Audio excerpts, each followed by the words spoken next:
Hello everyone, this is a very short video. This is about parathyroid adenoma.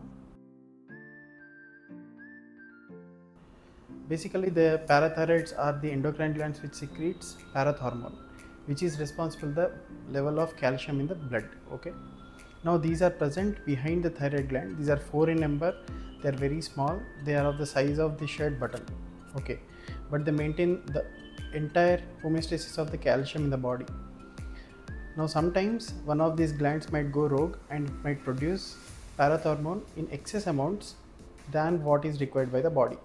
In those conditions, the bones might become brittle and there is excessive absorption of the secreted calcium from the kidneys.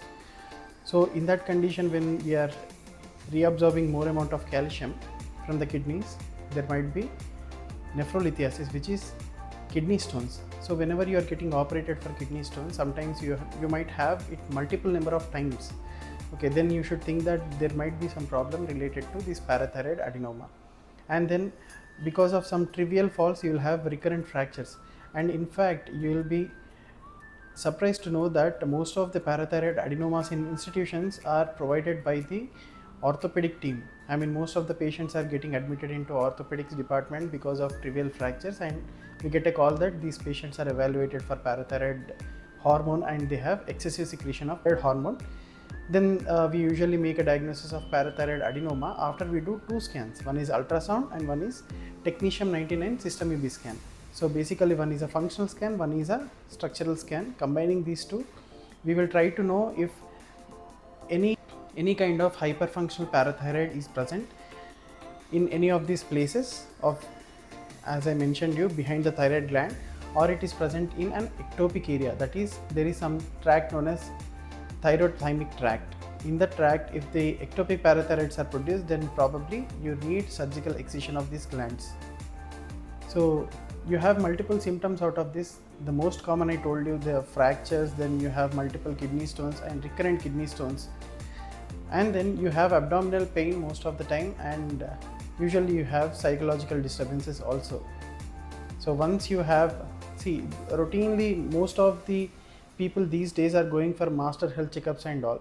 Whenever you have high calcium levels, which is more than 10.8 or 11 sometimes, then you just get checked for your parathormone level. It is known as intact PTH. This is the most sensitive parameter that we look for parathyroid adenoma. So intact PTH has to be seen. If it is in the ranges of hundreds, then probably you have parathyroid adenoma. If it is crossing that and if the calcium levels are more than 14, then probably you are harboring one parathyroid carcinoma. But in case of parathyroid carcinoma or adenoma, usually excision will do the job. Okay, so surgical excision in safe hands is very important for this parathyroid adenoma. So once you are diagnosed with this, then a surgical excision of this gland. I have provided 2 links for this, the surgical excision video of parathyroid adenoma which I have done. One was along with a multinodular goiter, so in that condition hemithyroidectomy has been done, and the second one is isolated superior pole parathyroid adenoma, where only that parathyroid gland has been excised without excising the thyroid gland. It took me almost 40 minutes of time, and the patient was discharged in 2 days time, and the patient is now doing very fine. His symptoms have come down. This is about parathyroid adenoma, you should know.